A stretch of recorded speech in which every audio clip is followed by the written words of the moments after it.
तो बच्चों, हम आज सेकेंड यूनिट पढ़ने जा रहे हैं सरल रेखा में गति, अर्थात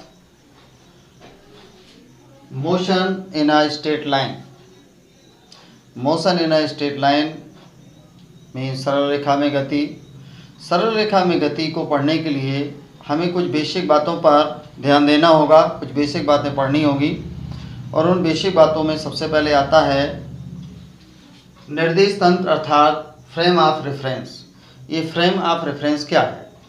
फ्रेम ऑफ रेफरेंस है जिसके रिस्पेक्ट में, जिसके सापेक्ष हम किसी वस्तु की स्थिति और गति का अध्ययन करते हैं, उसे बोलते हैं निर्देश तंत्र या फ्रेम ऑफ रेफरेंस कहते हैं। ये frame of reference two types के होते हैं, मीन्स दो प्रकार के होते हैं। पहला होता है जड़त्वीय निर्देश तंत्र, दूसरा होता है अजड़त्वीय निर्देश तंत्र। जड़त्वीय को बोलते हैं इनर्शियल फ्रेम ऑफ रेफरेंस और अजड़त्वीय को बोलते हैं non inertial frame of reference. तो ये जो जड़त्वीय निर्देश तंत्र है, means inertial frame of reference है, ये वह फ्रेम कहलाता है जो कैसा होता है? जड़त्वीय, मतलब गति नहीं होती इसमें, उसे बोलते हैं जड़त्वीय। और वह फ्रेम जिसमें गति मीन्स मोशन होती है, उसको बोलते हैं जड़त्वीय निर्देश तंत्र या non inertial frame of reference. इसके बाद कुछ और बातों पर अपन को ध्यान देना है। जैसे यहाँ पर आता है स्यूडो फोर्स। स्यूडो फोर्स के बारे में, स्यूडो फोर्स रियल में वह फोर्स होता है जो किसी बॉडी पर वास्तव में अप्लाई तो नहीं होता, एक्ट तो नहीं करता, लागू तो नहीं होता है, लेकिन हमें ऐसा महसूस होता है कि फोर्स उस पर लागू हो रहा है, फोर्स उस पर एक्ट कर रहा है। अब ये समझने के लिए हम थोड़े एक एग्जाम्पल की ओर जाएंगे जो हम सभी के जीवन में कहीं ना कहीं ये घटना घटी है।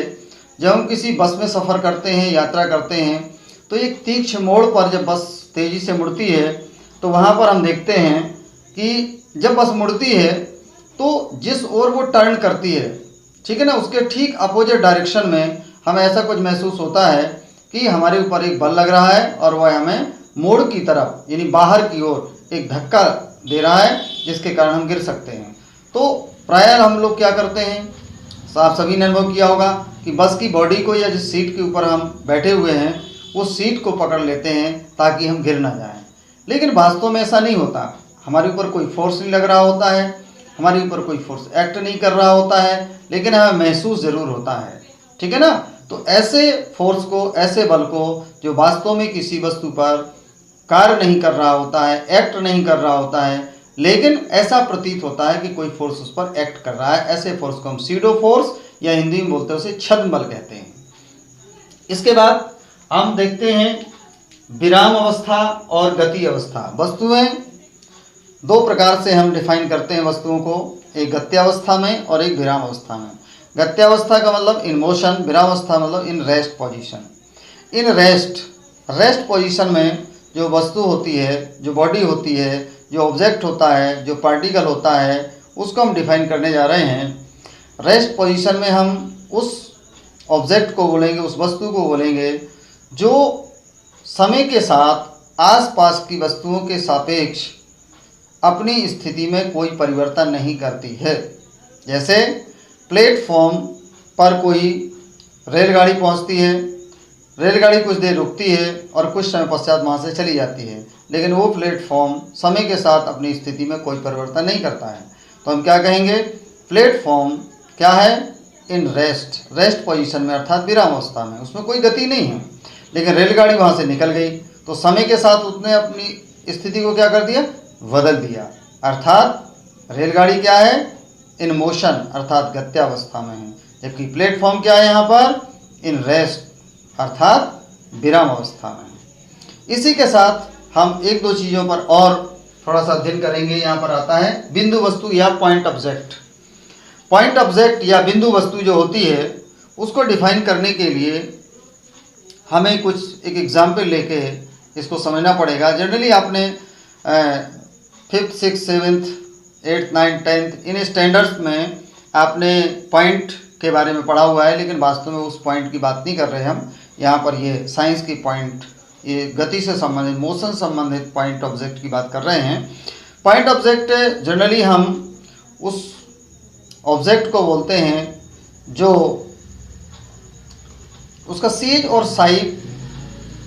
साइज आकार आकृति बहुत छोटी होती है, लेकिन उसके द्वारा जो दूरी होती है बहुत अधिक चली जाती है।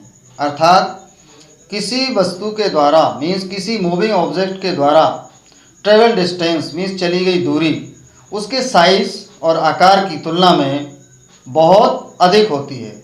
डिस्टेंस बहुत अधिक होती है और उस बॉडी का साइज और शेप बहुत छोटा होता है। ऐसी वस्तु को हम क्या बोलते हैं? पॉइंट ऑब्जेक्ट या बिंदु वस्तु। एग्जाम्पल ले लेते हैं, एक बस है, आपके शहर से वो 2000 किलोमीटर का सफ़र करने के लिए निकलती है, तो बस का आकार कितना हो सकता है? 5 मीटर, 10 मीटर, मैक्सिमम 10 मीटर से ज़्यादा बस नहीं हो सकती है, इससे छोटी ही होती है। तो मान लीजिए कि 5 मीटर की या 10 मीटर की कोई बस है, लेकिन वो 10,000 किलोमीटर का अगर सफ़र करती है तो 10,000 के कंपेयर में 10,000 के कंपेयर में और 10 मीटर बहुत छोटी डिस्टेंस हो जाती है। तो किसी भी ऑब्जेक्ट के द्वारा ट्रेवल डिस्टेंस उसके साइज और शेप से बहुत अधिक होती है, तो उस ऑब्जेक्ट को हम पॉइंट ऑब्जेक्ट या बिंदु वस्तु कहते हैं। अब हम पढ़ने जा रहे हैं यहाँ पर एक बीमी, द्विबीमी, त्रिबीमी गति means 1 dimensional, 2 dimension and 3 dimension motion. एक बीमी गति अर्थात 1 डायमेंशन मोशन, जब कोई मूविंग ऑब्जेक्ट अर्थात गतिशील वस्तु किसी सरल रेखा में मीन्स स्ट्रेट लाइन में मोशन करती है यानी गति करती है, तो हम वस्तु की गति को एक बीमी गति या 1 डायमेंशन मोशन बोलते हैं। उदाहरण के तौर पर हम देखते हैं, अगर सीधी रेल की पटरियां हैं, उस पर कोई रेलगाड़ी गति कर रही है, तो हम बोलेंगे रेलगाड़ी एक बीमी गति कर रही है अर्थात 1 डायमेंशनल मोशन में है। इसी प्रकार जब कोई वस्तु समतल में अर्थात फर्श पर गति करती है तो उसमें 2 एक्सेस होते हैं, एक वाई होता है और एक एक्स होता है। एक्स और वाई एक्सेस दोनों में वो कहीं भी गति कर सकती है, टेढ़ी मेढ़ी गति कर सकती है, फर्श के ऊपर कहीं भी जा सकती है। तो जब कोई वस्तु समतल में गति करती है तो हम वस्तु की गति को द्विबीमी गति या 2 डायमेंशन मोशन बोलते हैं। इसी प्रकार हम स्पेस में जाएं, आसमान में जाएं, आकाश में जाएं, तो वहाँ पर हमने देखा होगा एरोप्लेन चलते हुए, उड़ते हुए, किसी चिड़िया को उड़ते हुए देखा होगा, मच्छर को उड़ते हुए देखा होगा, बहुत पशु पक्षी उड़ते रहते हैं। तो इन सब की जो मोशन होती है, गति होती है, वो त्रिबीमी गति कहलाती है। अर्थात अंतरिक्ष में जो भी गति होती है, स्पेस में जो भी गति होती है, उस गति को हम त्रिबीमी गति कहते हैं। तो इस तरह से आपने इसके बारे में कुछ बेसिक जानकारी ली और